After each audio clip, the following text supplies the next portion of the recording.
Unfortunately, as the week approached, he broke his arm. He was meant to carry a pull-up banner with him on the flight. I took it in my own time, calling the airline, making sure is there a way I can ship this banner last minute. I prepared all the documents in a way where he can easily single-handedly just open the file to read the documents. And when he arrived back, he came and personally thanked me. And he was like, I just had a great experience. You obviously cared, not just about how well the event is organised, but you cared about me. It's about taking that extra step. It's about showing that extra level of care. There's so many instances where violence happen at workplaces, but how we actually have skills to de-escalate the scenario, how do we calm people down, how do we then say, okay, what do you need from me to make the situation better? When you're doing a really good job, there's going to be people that wants your service, and there's going to be wait times, and there's going to be delay times. How you then treat the person when they do get to the front of the queue is fundamental. Hey everyone, it's Julia. And Victor, and we're multi-award winning entrepreneurs. We own a portfolio of businesses, and we also have 2 kids under 3. As husband and wife, we have decided to start this podcast as a way of giving back and sharing our journey with some raw conversations, knowledge and learnings that we have been having together over the past 13 years of building our businesses and our life together. Hey everyone, welcome back to another episode of Elevate with Vic and Jules. Today we thought a fun topic to actually chat about is before we became parents and owners of multiple businesses, what was actually our very first job and what kind of skills did we take away from that? Because this is a question that we get asked all the time. So Vic, rewinding back a number of years, what was your very first job that you picked up? Yes, rewinding back more than a couple of years. So this is probably a couple of decades, to be honest. My very first job was working for McDonald's. It was at a city store. So if anyone knows, it's Elizabeth Street in Melbourne. It was a very busy store. And back then, you know, your standard opening hours, but we also opened on weekends, the overnight shifts. So we were probably one of the first in Melbourne to actually be one of these 24 hours during the weekend to service people during the night. So that's my very first job. What was your role in it? I mean, is there specific roles in McDonald's? Definitely is. But I was kitchen hand. So yeah. Basically I was the one who's cooking all the burgers, flipping all the meat and everything. So, yeah.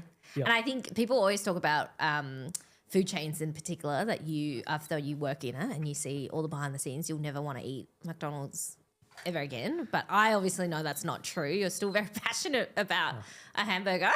Yeah. Macca's is life for me, to be honest. So why I'm still eating McDonald's? Because I believe they're still beef. Delicious. I mean, there's probably preservatives and stuff like that that's not healthy for you. But you know, from what I see, is that everything is cooked to the way it should be from a sanitary perspective, and there's a lot of processes and procedures in place to say that the food is of quality.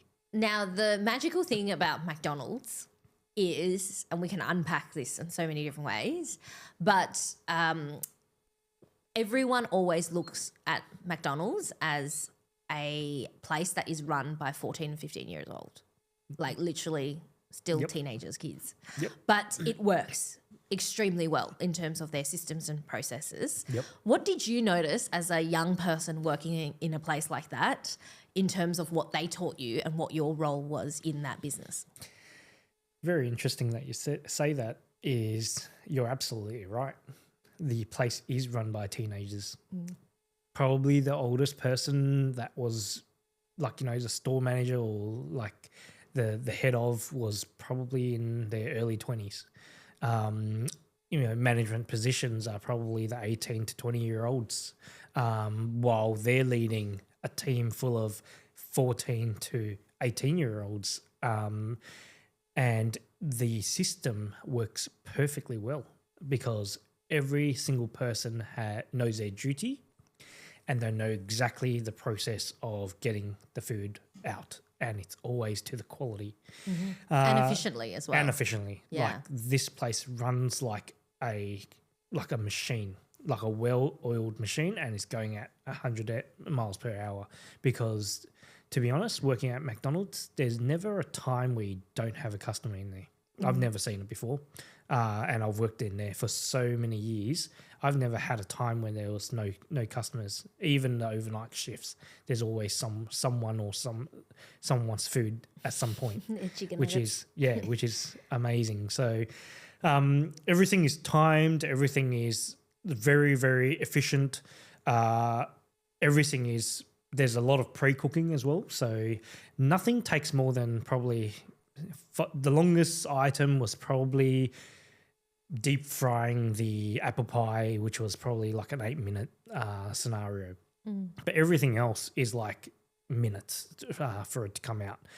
While we're talking about how do we prep and pre-cook and have everything ready for the burgers to be built and everything, it's all processes, systems. When there's a spare second, it's like you're doing something else that'll help you into your next move, which is really interesting. Yeah. Obviously, you didn't realise that in the moment being a child. No, but of flipping burgers. But I think on reflection, coming out of it, and now obviously years of experience in running multiple businesses, what are some of the key foundational skills you think that McDonald's was able to teach you in those early days? yeah, so like without me even understanding at the time of working, is they really minimize what the training hours were. Like probably you had maybe an hour induction, which is really someone just talking to you. This is what we expect. And then straight away you're going down to the floor and you're getting your hands dirty. They'll explain how long does something take to cook, what are the procedures, let you practice it. So like, do the buns first, get the sauce on the buns. Then you get your lettuce, pickles, onions, and it's all to measure, right? So everything that you see, even the salt, is like it's a press of a button or a swing of a motion to actually get the right amount of salt into these burgers, into the meat. The sauce is all measured, so you tap the sauce and it's measured to the exact quantity. Sprinkle a bit of onions and they'll tell you how many you need. 1 piece of pickle, 1 piece of cheese. There you go. And then you put it all together and wrap it up and it's out. And all that in terms of the process would have took you 30 seconds.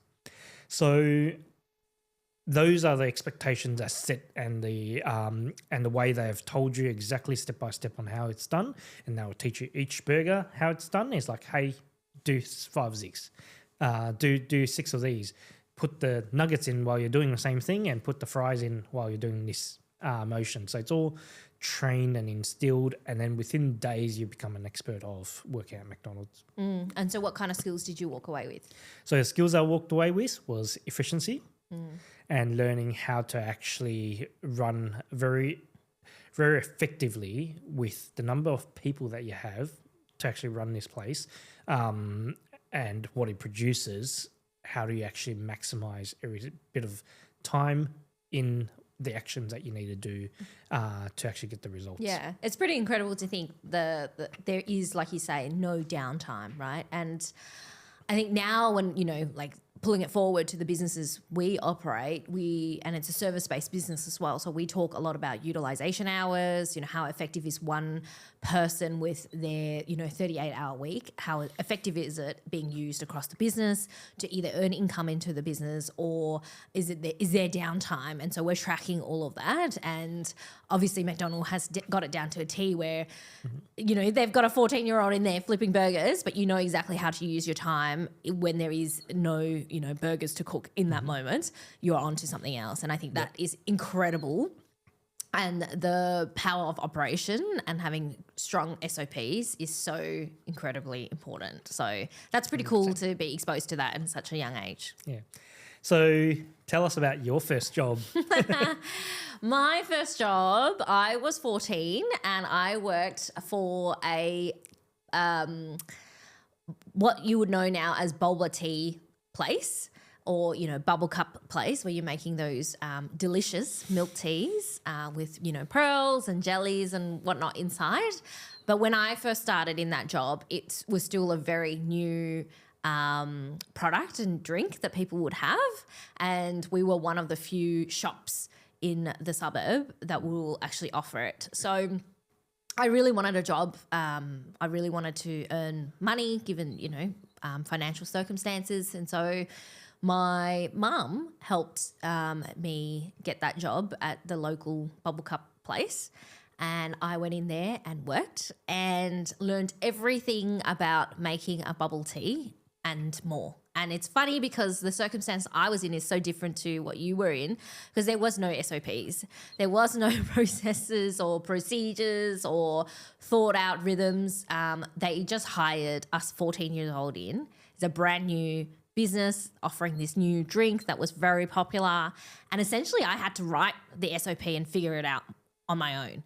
And the volume of people that were coming through wanting these drinks was like amazing. Back then the drinks was only $3.50. It's now $10. You can see how long ago that was. But myself and a few other young people that were working in the shop had to just figure it all out. It was pretty brutal though, I gotta say. Because we were working for this particular shopper, and the reason why I'm not disclosing the name is because there are some challenges to that particular business, and we were working 10-hour days, which was totally not legal at the time, but you did what you did. And we had to learn how to make these drinks, and then had to learn how to serve customers, had to learn how to handle money, and had to learn how to make our own production line, because we did have lines out of the shop of people wanting to buy this drink in all different flavors, different combinations.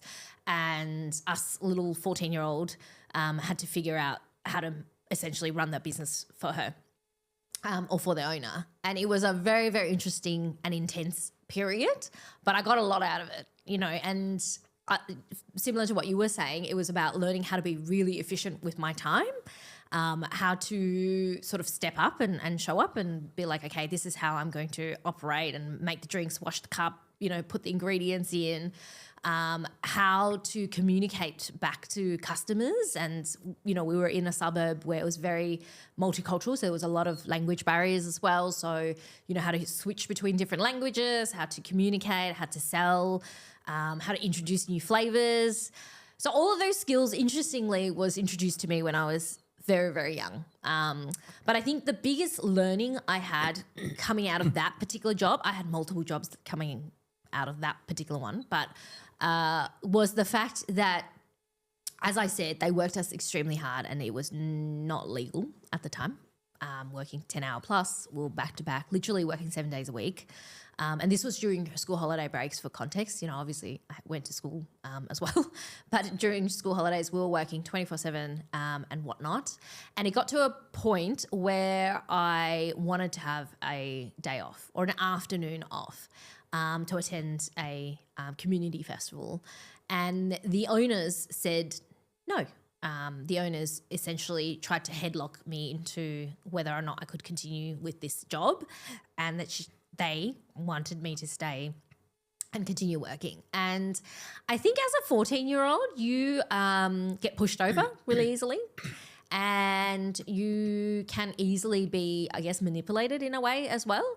But what I learned from that job, and I think the biggest skill that I took away from it, was really standing my ground. Because in that afternoon, I decided to stand up against that owner and said, this is ridiculous, I'm not taking this anymore. And I walked away from that job, which then taught me a lot. So I think that's something that I will always remember and will always be grateful for the experience, and learned a lot of things about how I don't want to be a leader like that to this particular business owner.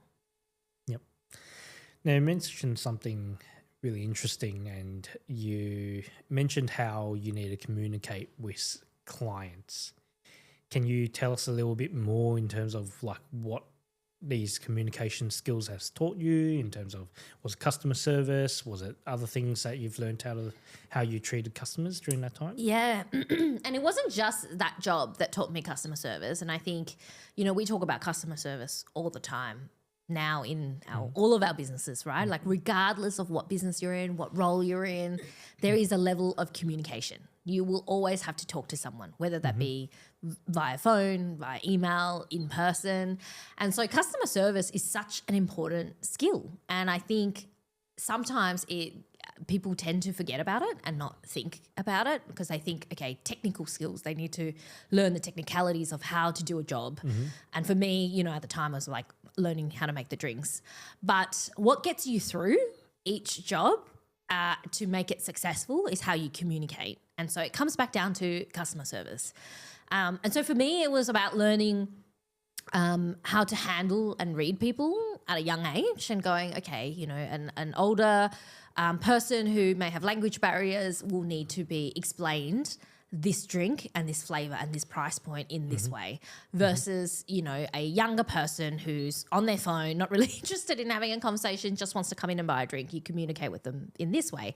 So it's about learning that there is a plethora of and a spectrum of people who has different expectations and what they want.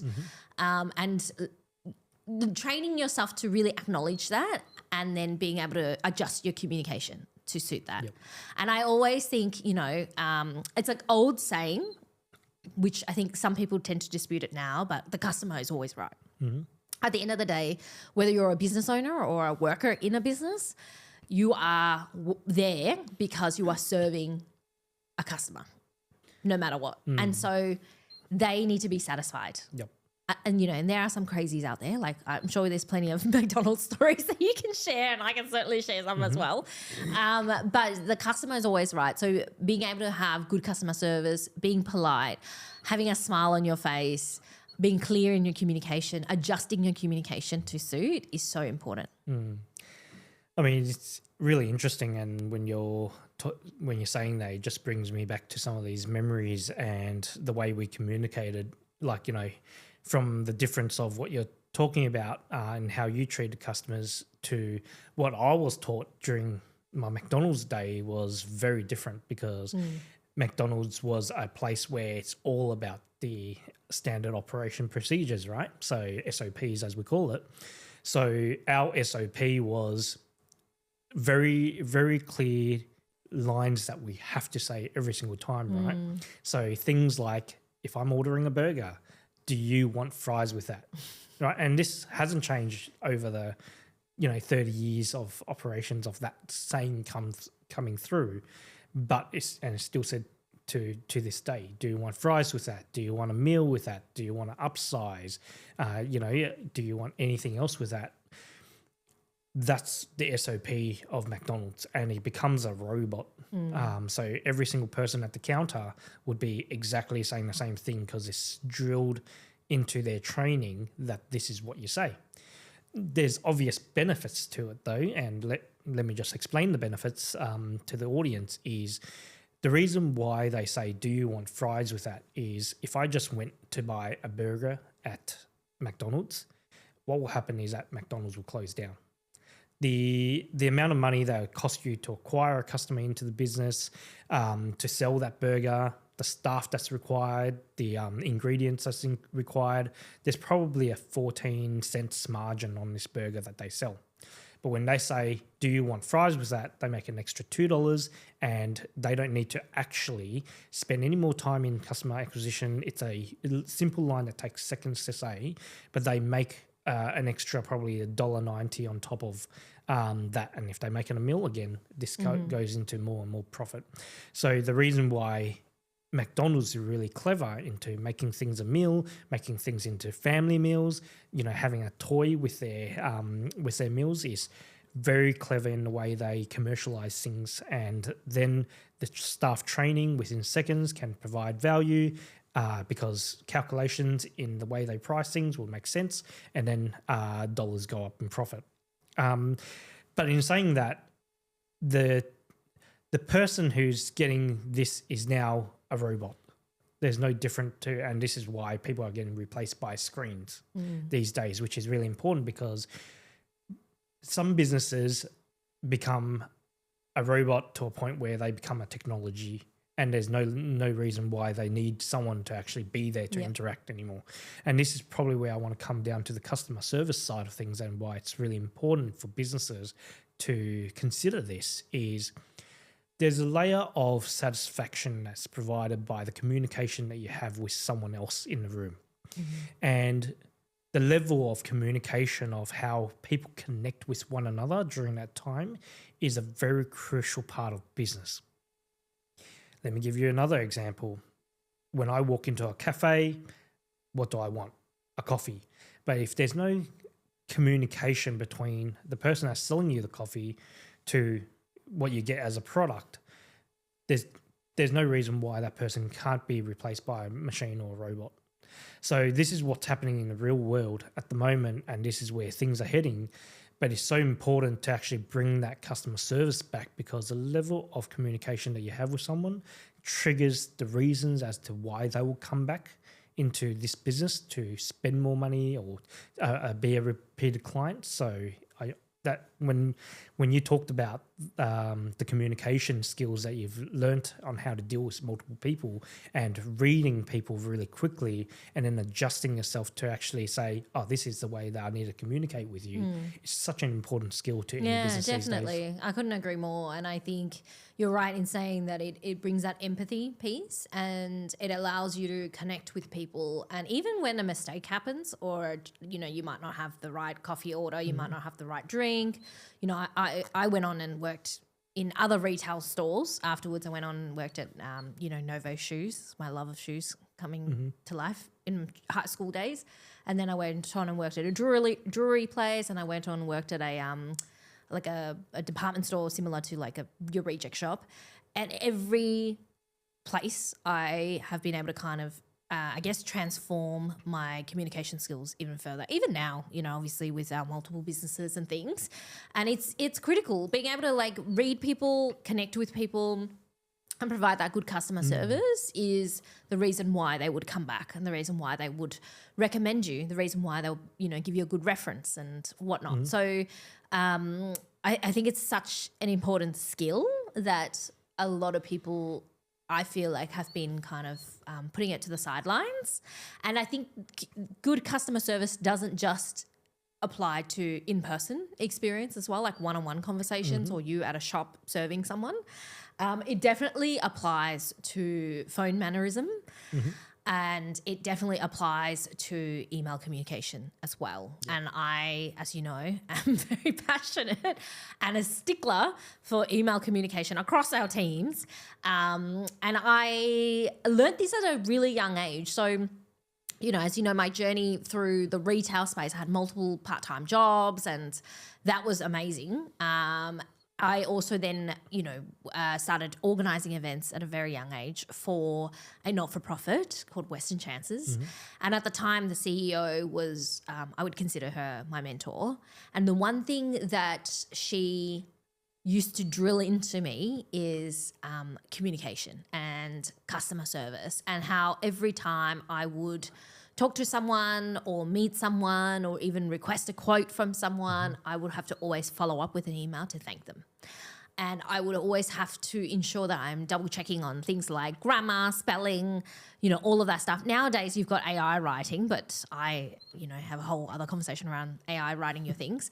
But making sure that you do check those things and that you follow up is so important, because I have found myself, being able to open other doors that would never have existed, be able to connect with people, be able to actually leverage that connection and be like, hey, we've got a tight budget, you open to giving me a discount, and, here are the reason why, and all of that, purely based on the fact that I had good customer service.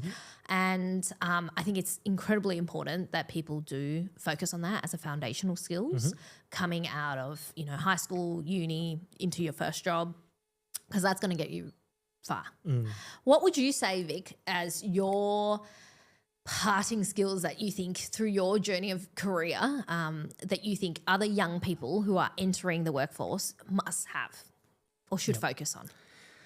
I mean, really interesting, when you're talking about the way the communication skills in writing, in mannerism, in phone calls. all of these things are really important skills. And, I just wanted to add to that as well is probably the tonality is really important, like the way you say things. And, when you're talking to someone, you can feel their energy. Are they happy? Are they sad? Are they angry? In an email, there is no tonality in there. You have to actually create this in language of writing.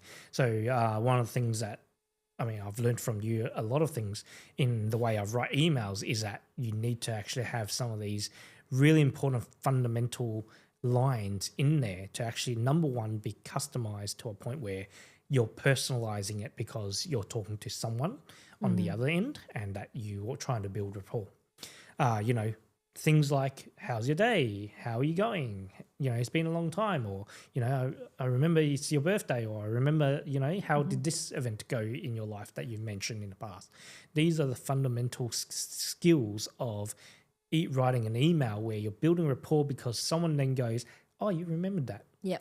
And that's when they start saying, now I'm really connected to you more personally than anything else because you really tried hard to remember things on my end. So what they do is they try to reciprocate that because there's no reason why I shouldn't be paying attention to you either now. And that's how communication really works and building really fundamental rapport. What was your first few emails like? I remember this so clearly. So I used to work at a bank. And the bank has a very, very interesting SOPs as well. It's like you need to get A, B, and C all the time. So I was writing emails like a robot, right? What do you need? I need this statement. I need this statement. I need this here, and I need to buy this time and date for me to process this for you. So that was me for a long time. It's like, hi, name. Sometimes I don't even do that, which is like even worse. I need ABC by now, my email signature.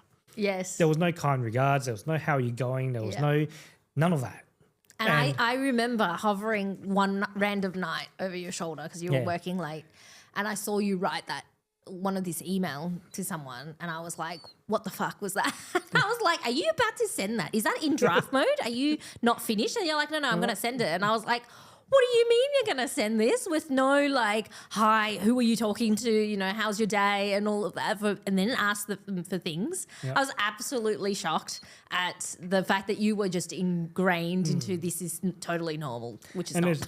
And there's reason for that too, because like working at a major corporation was people needed my service and I lost my ability to actually be good at customer service because of that reason, because like people everyone's coming to me because they need service, and that actually then goes, I don't need to actually provide good customer service because they need my service.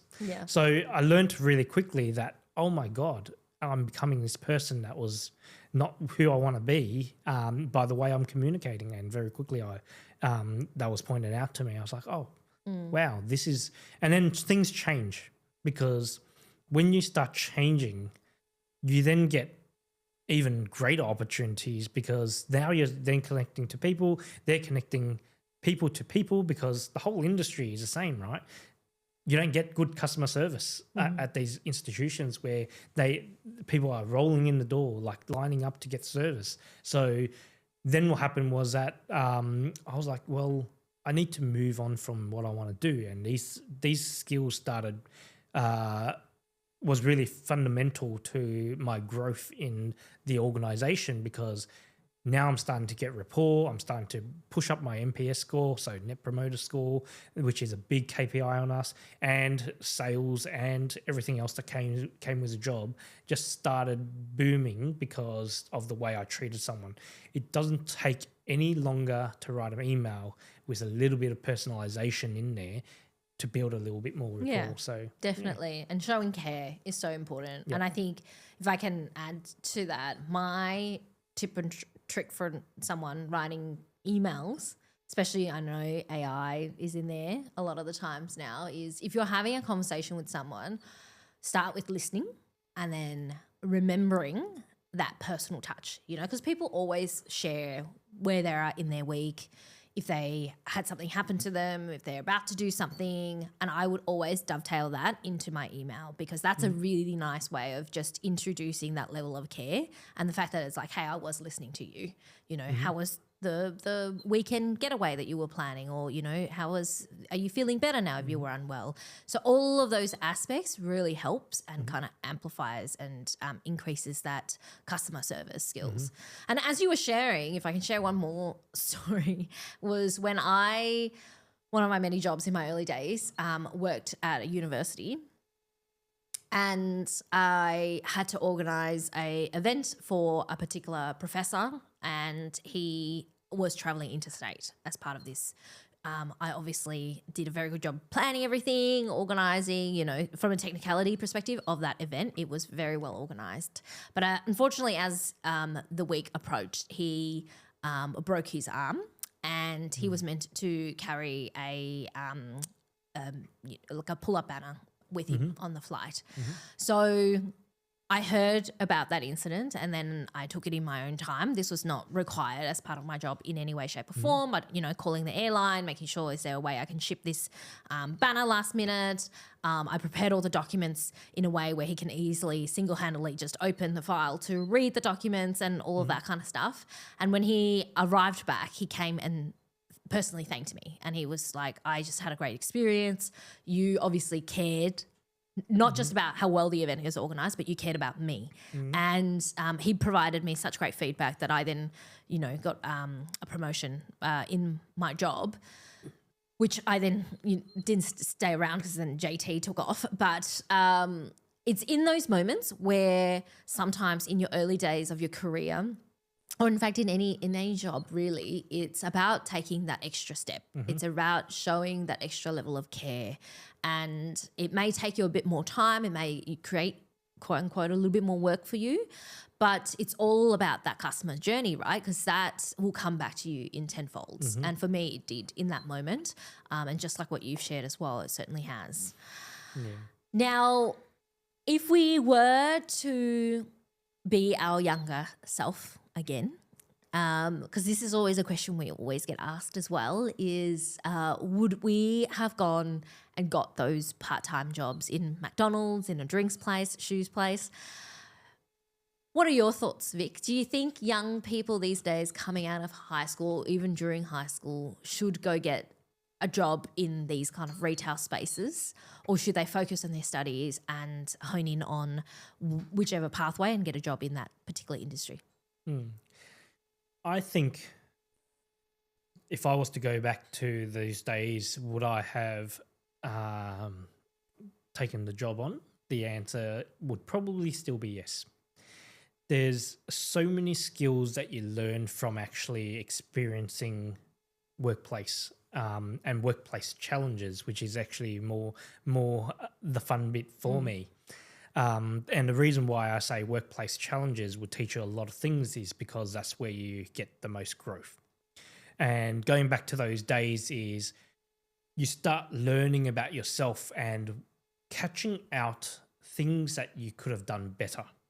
So it's like, okay, I didn't build this burger well enough, or I didn't treat this customer well enough, or I didn't use my skills well enough, or I could have said something better, or I could have treated, someone better, or I could have spoken to my manager in a different manner. Or when things are stressful, how do you react and how do you learn from there? Because it's all about how you control yourself in these things. And I remember working at McDonald's. It's a high pressure job for the age that I was experiencing.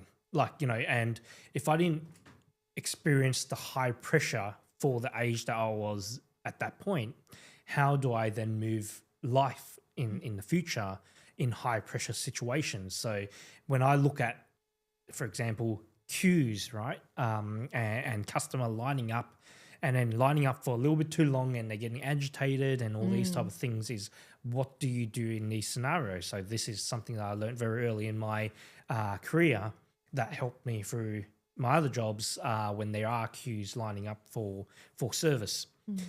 How you then treat the person in front of you, because you can't help the queue at times. You can be as efficient as you can in the back end and it'll keep growing, and there's going to be more and more people needing service. And this is something that happens in every single industry. When you're doing a really good job, there's going to be people that wants your service, and there's going to be wait times, and there's going to be delay times. How you then treat the person when they do get to the front of the queue is fundamental. And this is your communication skills and your level of communications that you offer them. Great customer service. What do you need? Yes, I can help you with that. And then out you go, and then provide that service.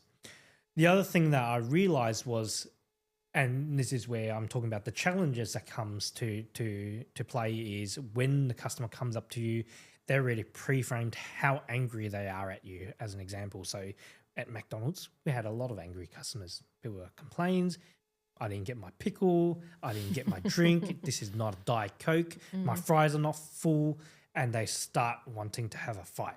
That's the demographic of people. So there's multiple ways, and there's so many instances where violence happen at workplaces, but how we actually then have skills to de-escalate